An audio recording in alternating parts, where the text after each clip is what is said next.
everyone. I'm Symphony Privet. Thank you for joining us here on Featured. We hope to inspire or simply make you smile with uplifting stories across the country.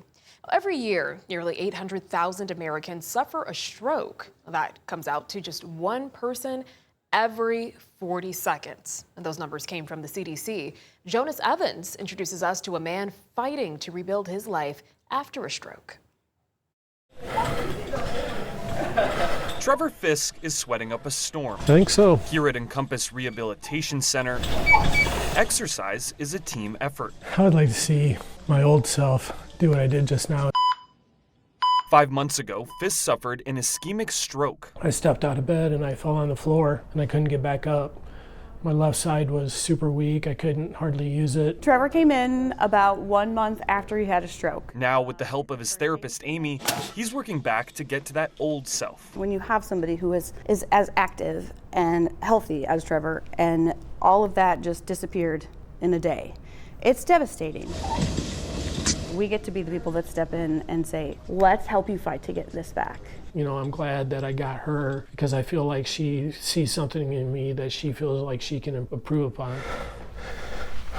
Recovery can be a long and discouraging process. Sometimes they're asking me to do things that I certainly feel I can't do. That's why setting goals is so important, and Trevor's hits close to home. My immediate goal is to be able to babysit my grandchildren again. I got a newborn, 15-month-old, 10-year-old. I feel like I really took that for granted before the stroke.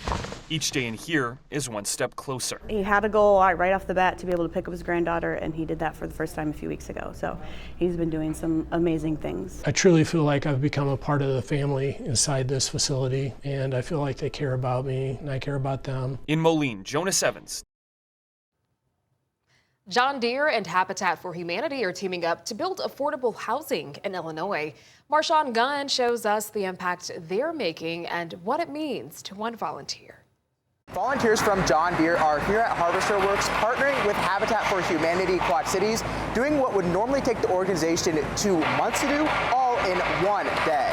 It feels really amazing to be out here and watching people build this house. Together, volunteers building the frame of what will soon be a 2-story house. What we're doing today is impacting change. It's right up the alley for volunteer Quentin Boyer. I like to consider myself a handyman, so anything that deals with hammers or nails or nail guns, I'm all for it.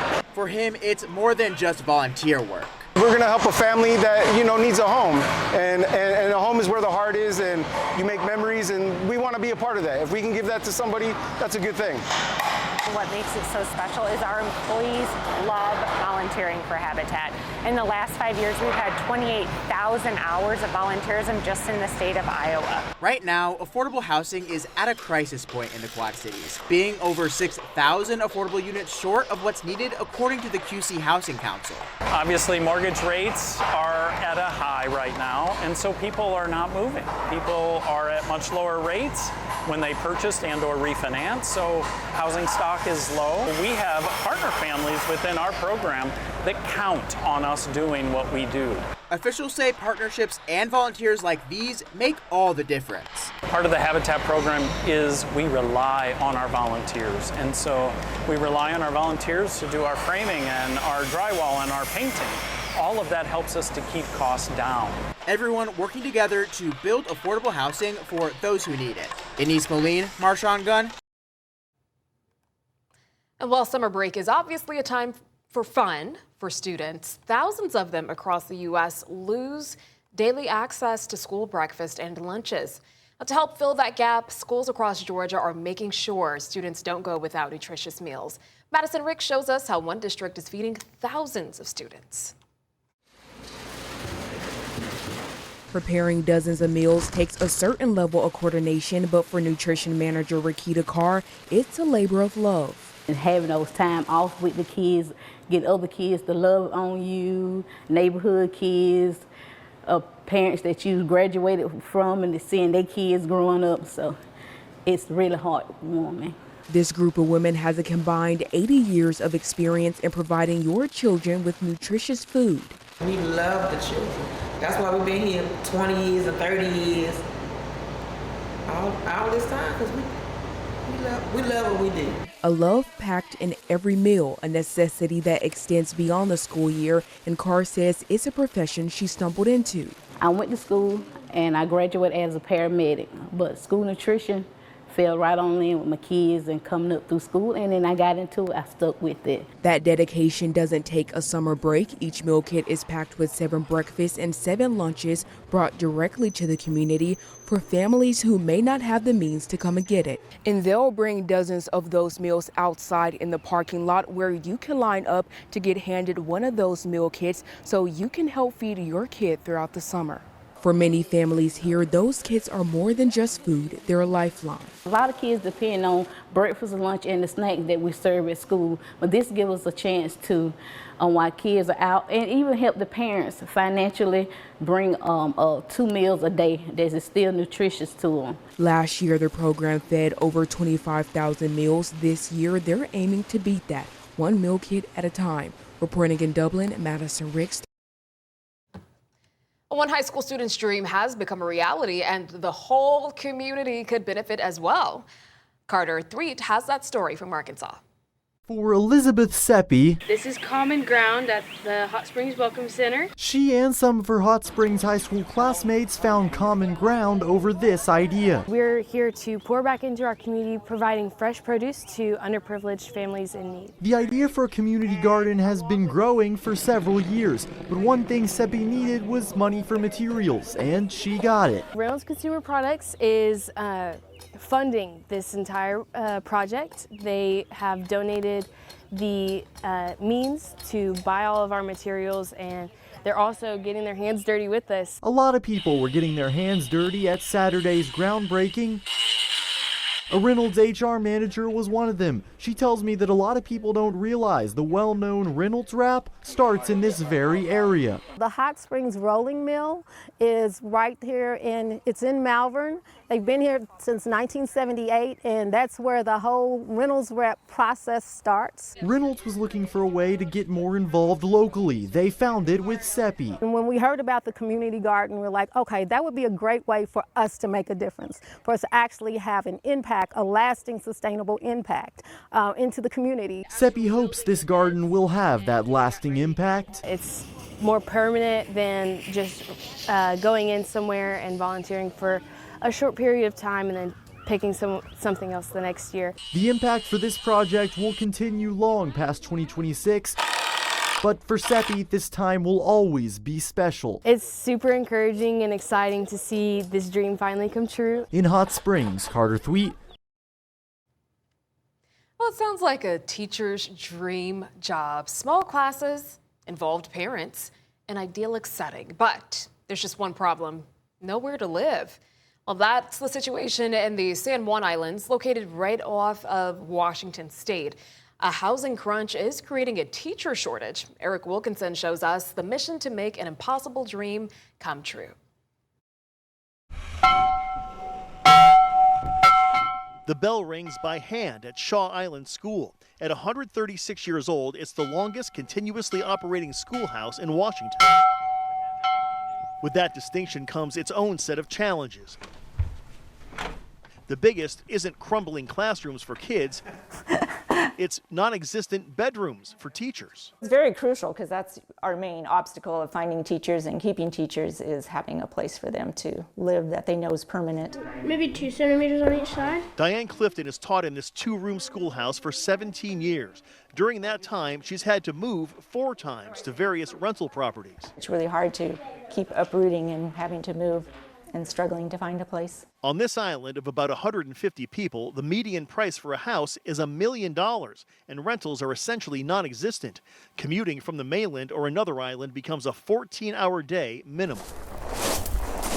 Rebecca Hogue graduated from Shaw Island School. Her daughter Isla is a kindergartner. It's a really magical place, and I can't think of a better childhood for my kids. Rebecca worries about the future of education here because the island needs another teacher, but can't recruit one due to the lack of housing. I think it's always been an issue, and it's always been in the back of everyone's minds to provide, our teachers with a stable place to to be. They've been talking about building teacher housing here for 30 years. Now they're finally making it happen. The community raising $1 million to build this home. For that price on this island, you get a 1,300 square foot, 3-bedroom, 2-bath, single-story home, just about walking distance to work. But it's a castle to the people of Shaw, priceless, especially to Diane Clifton, who hopes to move in when it's done this winter. It would be lovely to have, a really great feeling to have a place where you know that you have a place to rest your head every night. Whoever moves in will pay rent and could soon have a neighbor. The plan is to start the whole process all over again and build a second house on this property for a second teacher. The Little Red Schoolhouse with a heart and now a home. And we won't have to ever worry about where teachers are going to live ever again. The school bell soon to be accompanied by a doorbell. I think it's really incredible what a community can do when they come together to solve an issue like this. On Shaw Island, Eric Wilkinson. That is wonderful. Still ahead this morning, one high school softball player in Arkansas is getting a dream come true amidst her fight with cancer. We'll tell you about her special trip. Plus, it's a simple daily routine most of us take for granted, and it could soon become accessible for more people struggling in Texas. We'll show you how a nonprofit is working on a project that could change lives in a very personal way.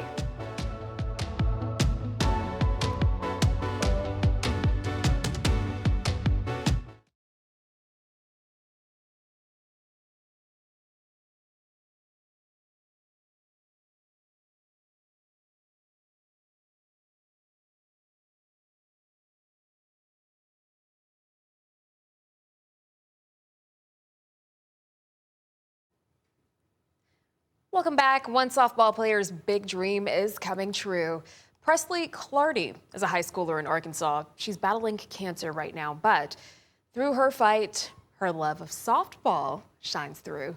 Maya Ellison shows us a surprise Presley will remember forever. For Presley Clardy, this story starts at the age of 4. My parents just kind of put me in it and I really fell in love with it. Then later when I was 8, I became a pitcher.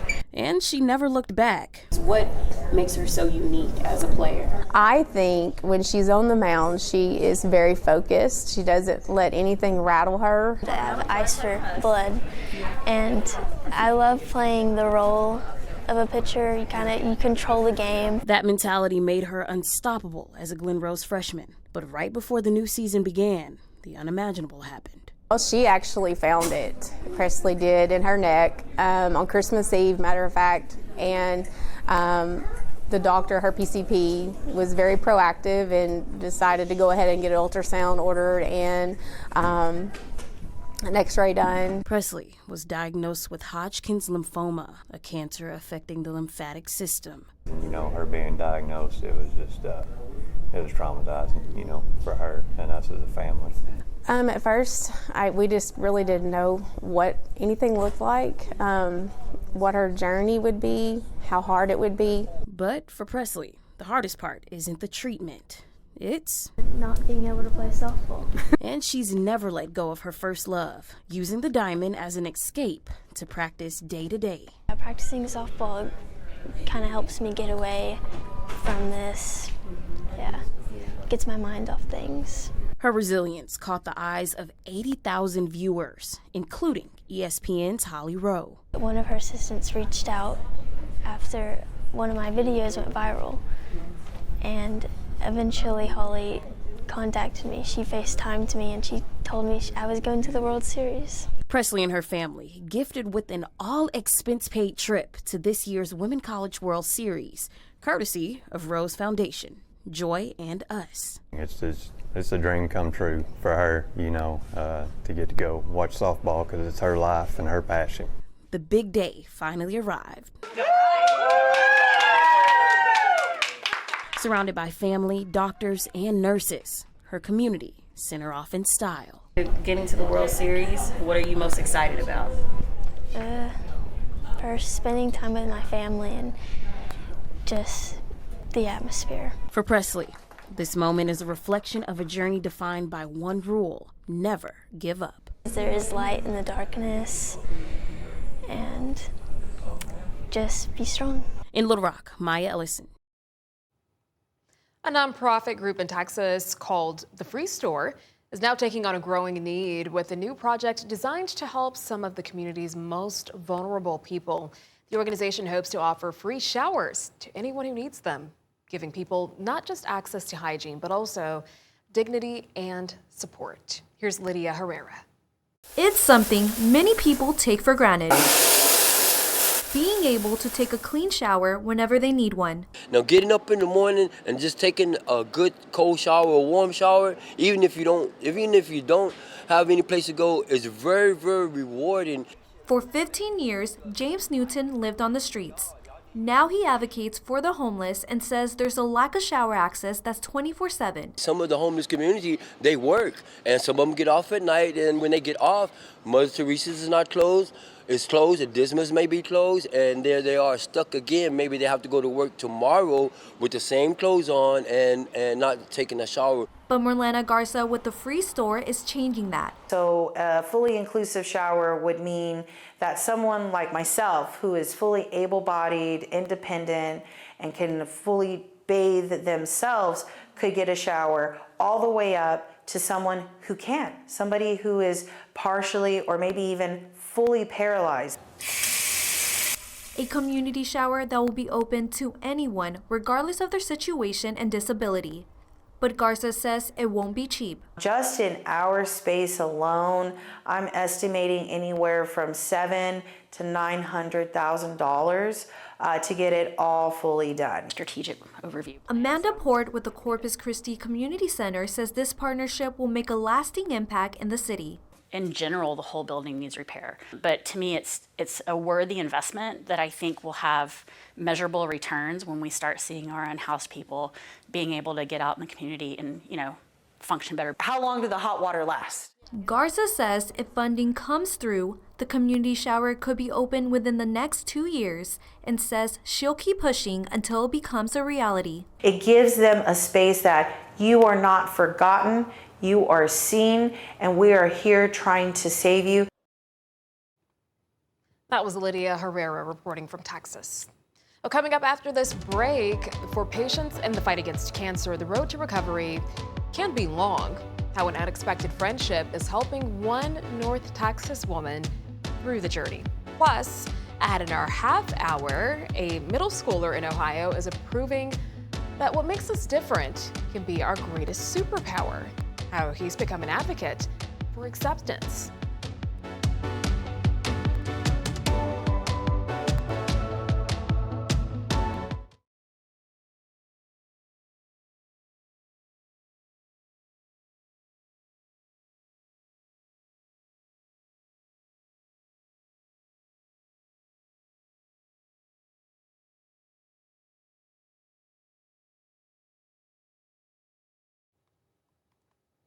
Welcome back. Many cancer survivors will tell you they haven't gone at it alone. Sean Giggy explains how a set of wheels and a new friendship are helping on the road to recovery. Here we go again. Let's get you in. It's only a few miles, but 75-year-old Vernadine Trotter says these weekly trips give her life. It's just awesome to know that people love me that much. A few years ago, Vernadine was diagnosed with stage 4 breast cancer. Wow. There is no cure, but she says the biggest threat to her survival isn't that grim expectation, but rather her transportation. Oh, it was detrimental. The number one reason why people miss their cancer treatment appointment is because they can't get to that appointment. That's why the American Cancer Society North Texas Vice President Jim Brown says the nonprofit created the Road to Recovery program. Using their own cars, own gas, and own time, volunteers make sure cancer patients never miss an appointment. You doing okay? Yeah. Joe Farrell started driving Vernadine to Baylor Scott and White Medical Center McKinney a little over a year ago. But it's really, really neat. But beyond being a chauffeur, Joe has become a vital part of her healing. He's like my little brother. He's family, true family. Joe's only responsibility is delivering Bernadine to treatment and home again. You all right? But he's taken it upon himself to go way above and beyond, running errands, picking up prescriptions, even treating her to ice cream. But for everything he's given, Joe says he's received the real treat. It's unbelievable. The warmth that you feel back from them is enough to keep going. I've never had such confidence in people, knowing that they really, truly care about you. Two strangers brought together by a nonprofit. Although Joe believes the connection was much more divine. You know, I'm not an overly religious person. I'm a practicing Catholic, but it's, you know, she was sent to me somehow to make me a better person. Meeting the needs of others, guaranteed to give you a lift. In McKinney, I'm Sean Giggy.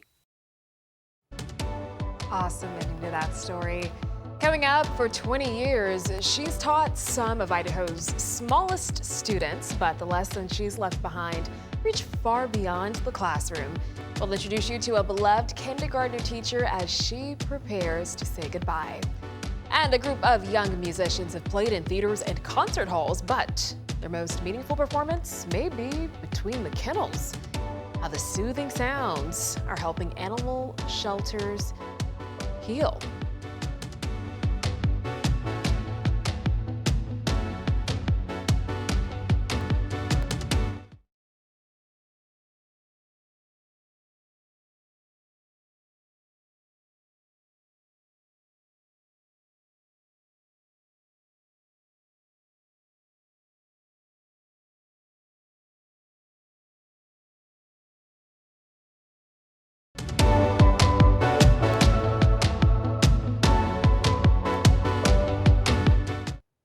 Thank you for staying with us here on Featured. I'm Symphony Privet, and we are continuing to bring you uplifting stories across the country.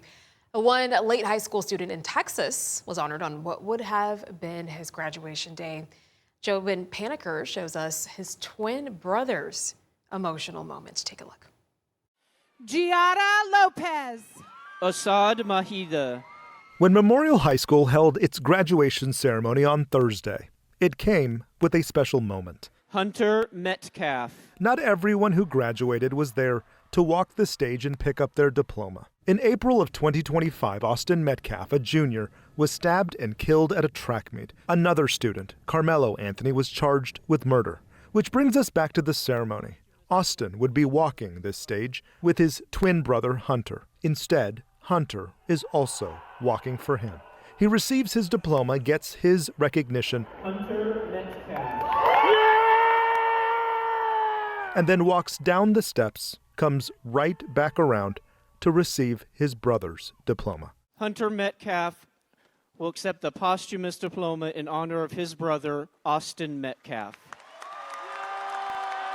A moment that received a standing ovation that lasted 30 seconds. The Metcalf family is under a gag order and cannot speak with media. Otherwise, they would for this moment. The murder trial is fast approaching, and Austin's name will be said many times in the next month, but perhaps not in the way it was read here. Austin Metcalf. In Frisco, I'm Jobin Paniker. A group of Virginia musicians are proving you can make a positive impact, no matter the stage. They are bringing soothing sounds to an unexpected audience. Here's Sean Martinelli. There are venues young musicians aspire to perform. For this group in Alexandria, Virginia, those aspirations have included theaters, concert halls. But between kennels? So far, we've seen promising results from it. That's Erin Shackelford from the Animal Welfare League of Alexandria. She says today this is nearly a sold-out show. We are kind of tight on space right now, actually. Yeah. The idea of bringing strings into the shelter came from 13-year-old Yuri Agarwal. He used to volunteer by reading to animals. Then he thought of something even better. For the animals, The music really helps calm them down, reduce their anxiety, and the fact that a human is playing it helps them associate us with good things again, because many of them had been surrendered, abandoned, and abused. His program Wild Tunes is now in more than 20 animal shelters across America. Almost immediately, the musicians here say they noticed a shift in their audience. From yapping to listening. It's almost like we're communicating them through sound, not through words. Yeah, I think they want to be soothed. But the best part of this crowd? They won't care if you miss a note. For Yuvi, seeing how music can transcend species. It's just like the best part about this program. I mean, I think it, just shows the impact that you can have no matter your age. No matter your age or your audience or your venue, the proof is in this shelter show. In Alexandria, Virginia, Sean Martinelli. If I were them, I think that would be my favorite performance too. Love that one. All right, moving on to our next story here. A middle school student in Ohio has had his share of challenges, but through it, he's learned sometimes the things that make us different can also help us make a difference. Here's Monica Robbins. The middle school years can feel like a minefield of insecurity, a time when standing out takes a back seat to fitting in. Noah Cronin understands. Just uncomfortable in general. Better than most. Tourette syndrome is a disability where you have uncontrollable action, where you do uncontrollable things, like moving your body or making noises. About 1 in 50 school children in the U.S. is affected by Tourette syndrome or another persistent tic disorder, conditions that cause involuntary movements and sounds known as tics. People started asking him in daycare, like, why are you doing that? As he would tic. And he finally asked us one day, and he was like, he asked me this and I don't know what to say, so he was too young at that point for us to explain a neurological issue, and so we were like, well, just tell him it's your wiggles and you can't help it. And that was what he went with for the longest time. An early diagnosis gave Brian and Jessica Cronin time to plan how they'd help Noah navigate the social and emotional challenges of school. Check this out, Daddy. As they work through trial and error to find the right balance of medications to manage his tics. That kid is so strong and resilient. One thing that a lot of people don't realize is a lot of the motor tics cause a lot of physical pain because it's a lot of repeated movements, just over and over and over again. To the Cronin's surprise, this is when one of Noah's first superpowers began to shine through. The guidance counselor called us and told us about it afterwards. We couldn't believe that he just stood up there and was just peppered with questions at, I think that was first grade or second grade. So he's 7, 8 years old, handling it all by himself. Each new school year, Noah took the reins, teaching classmates about his neurological condition. Today, the 5th grader is an advocate, not just for himself, but a champion for others, named as a youth ambassador for the Tourette Association of America.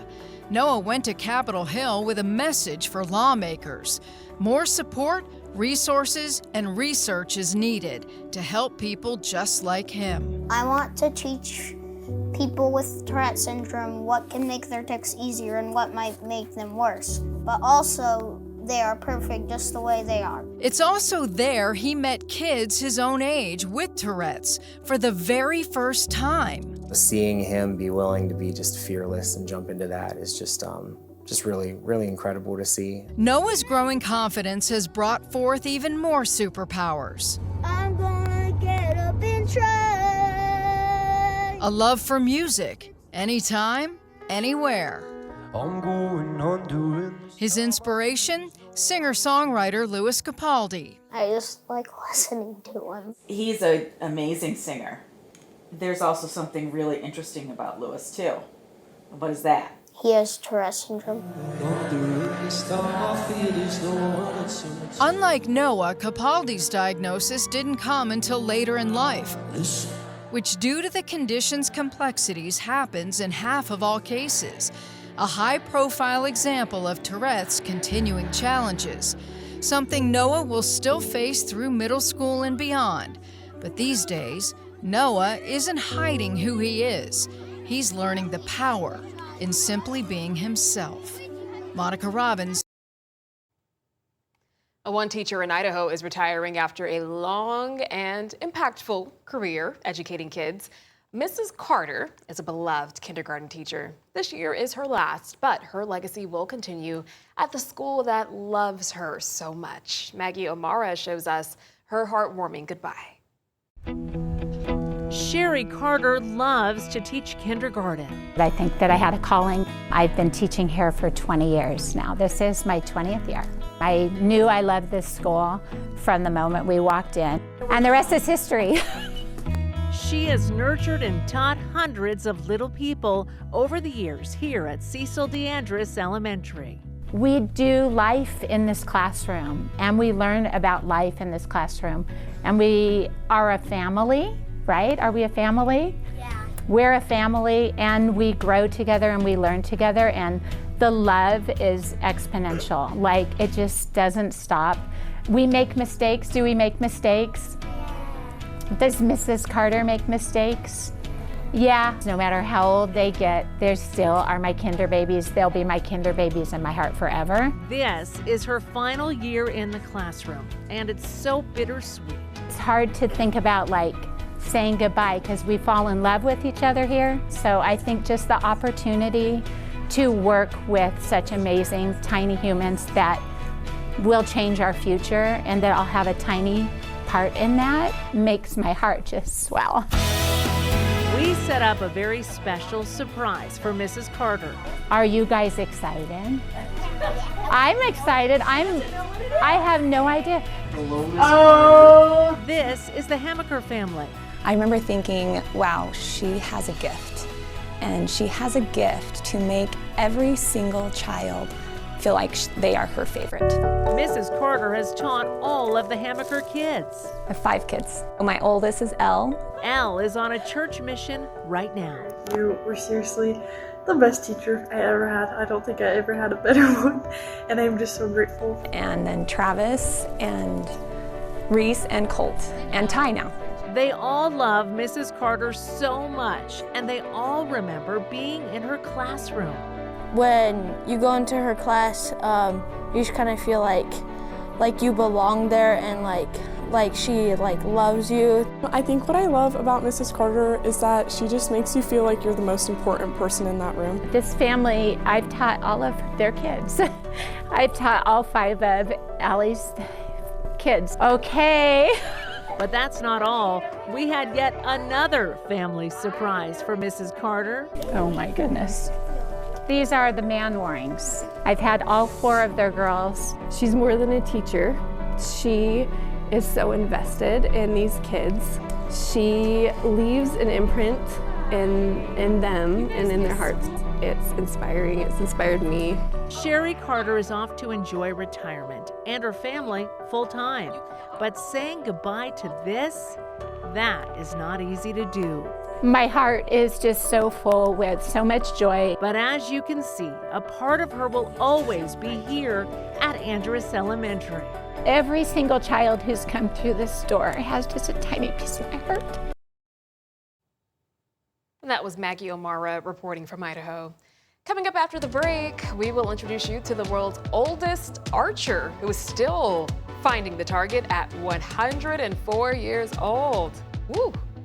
And one woman is helping make sure kids get the support they need to grow into responsible adults. Meet the founder of Illuminating the Youth.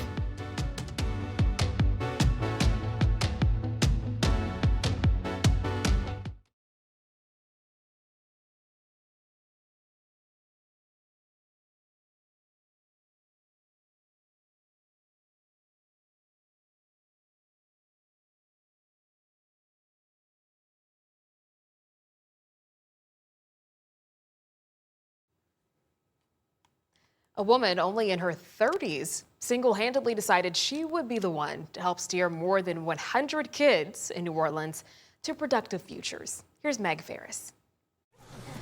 You can grab a glove. Come on, Mama. This isn't a typical baseball practice. This young mother of two, that was your ball right there, is coach, teacher, mentor, counselor, confidant, grant writer, career advisor, event planner, fundraiser, and trustworthy friend. Woo, he ran it! For 150 youths. Ball going infield, where we go? Rochelle's smother has always been a high achiever, the valedictorian in her Carver graduating class. After college, 3 master degrees in criminal justice, education, and forensic psychology. But 5 years ago, this 5th grade teacher noticed she was the only adult out with her sons at East Shore Playground in the Little Woods area in New Orleans East. I remember what it was like when I was a kid and all the things that we had in the community. It kind of shaped me to be this person that I am today. But she noticed all those things she had growing up in a home with a mom and dad and her 4 brothers were missing today. And I was like, you know what? Instead of asking for it, I'm just going to create it. So she did and started illuminating the youth, her organization to bring light into what she called a dark place. Tell me how you brought them into the fold to trust you. It all started with normal conversations, just how you're doing today, how was school today, and then it was like, what would you like to see in the community? Rochelle, who's affectionately called Miss Shelley by the children and teens, dug in, writing letters, grants, and knocking on business doors for donations. Her idea for adding horticulture came from a child's question who had no idea why seeds were in watermelons. And they were like, wait, so if I take this seed from this watermelon right now, I can grow more watermelon? Yes. She also planted the seed in their hearts that they too can go to college and have careers. She does mock job interviews, teaches them how to dress for success. Many have gotten those jobs. These young men said no other adult had ever taken an interest in them as she had. Where do you think you'd be if someone like her wasn't guiding y'all? Be honest again. Probably in the streets. Yeah, I ain't gonna lie, probably in the streets or jail. They need men out here. This is a Nord Park, and the lights don't even come on. Coach James Joseph has put in the sweat equity mentoring youth for more than 50 years. He wants to see others help Rochelle. I'm gonna be honest with you. Most of these kids you see here, there's no fathers in the home. Where are the politicians? They saw you with the suit on. Come out here with your short pants on. Abraham McNeil and Dr. Jeffrey Ambrose Jr. were so impressed with Rochelle, they became volunteers and sponsors. She makes the children feel seen, and that's entirely critical at this point in time. These children need to feel seen and loved and supported and included. It brings life into the community. It's so needed. It's very, very hard for parents to provide and nurture. Unfortunately, we are in a society where you're working 12-hour shifts, and when you get home, you're like very, very tired. She feel like my second mom. I go over there anytime I want. Rochelle's mom and dad also stepped up to the home plate to help, adding to the reason why the seeds Miss Shelley is nurturing today are already growing into the productive adults of tomorrow. That was Meg Ferris reporting from New Orleans, Louisiana. What do you think you'll be doing at 104 years old? Chances are you won't be shooting a bow and arrow. The world's largest archery tournament happened back in March. Among the 5,000 archers from 70 countries and all 50 states was the oldest participant. Lena Washington introduces us to Charlie Johnson. Take a look. The old age doesn't bother me. It doesn't seem, I haven't caught up with it yet, because I still feel much younger than they were talking about 4 years old. You know, people ask me, what's my secret? I don't know. I think I just lived a normal life. That's putting it modestly. Charlie has seen a lot over the last century. These days, he's happiest holding a bow and arrow and looking at a bullseye 20 yards away.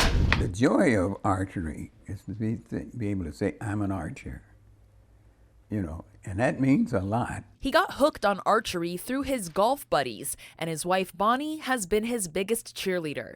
But the main thing is when you draw, you learn all of this, and to stay focused, you know, until you come out there And then the release is just, that's the most beautiful part of it, is the release, you know. And seeing the error sail, but staying focused, that's hard. Charlie's been defying the odds his entire life. Of the 16 million Americans who served during World War II, less than 0.5% are still with us today. Being drafted, you know, you never been out of the state, hadn't been no place, and all at once, so you get a letter that said, you got to leave home. You got to leave home. You got to come and join the Army, and you're looking around you and saying, why? But I said, I'm going to show them. I'm going to be the best damn soldier they ever seen. And I meant it. And I tried the hardest I could be. That's why I did so good in the Army. Charlie accepted every challenge the Army threw at him. Danger was an afterthought. And they put me on this ship to go to across the Pacific. And before I got out of sight of the Golden Gate Bridge, I felt like I wanted to die. I was so sick, seasick, you know. And then we went up the China Seas, all the way up to Luzon and the Philippine Islands, and we joined General MacArthur, and we followed him back down to Batangas. But I was on the way to Japan when they dropped the bomb on Hiroshima, so I came back. Back stateside, Charlie continued a life of service as a deacon and hospital chaplain. He'll turn 105 in June. He's not revealing his secret to longevity, but we know staying active and social are essential. I love people. I love people. I love friends, you know. Charlie's become the celebrity centenarian of the Vegas shoot. And they just loved me there. Charlie, I want to take a picture of you. Can you take a picture of you? Can you take a picture of this? He finished ahead of some competitors this year, but wasn't satisfied with his results. And what happened, I didn't do very good at all. So I was just totally distracted. So he'll keep aiming to improve in 2027. I try to go good now. And I didn't go to shoot to win nothing anyway. I just enjoy it. That was Lena Washington reporting from Arizona. And hey, maybe it's inspiration to just keep doing the thing that brings you joy, no matter how old you get. Alrighty, still ahead, a water rescue mission for a baby deer. Oh, look at the poor fella. We'll show you the moments first responders jumped into rising floodwaters.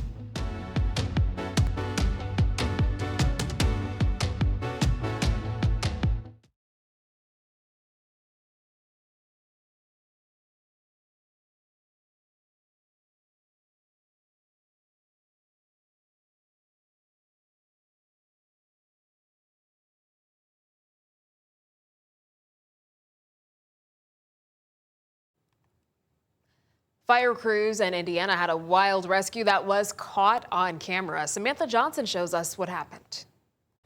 With his rescue suit still on, Captain Joe Sinclair pushes through rushing waters to help another victim of the floods, this time a tiny baby deer. Got him?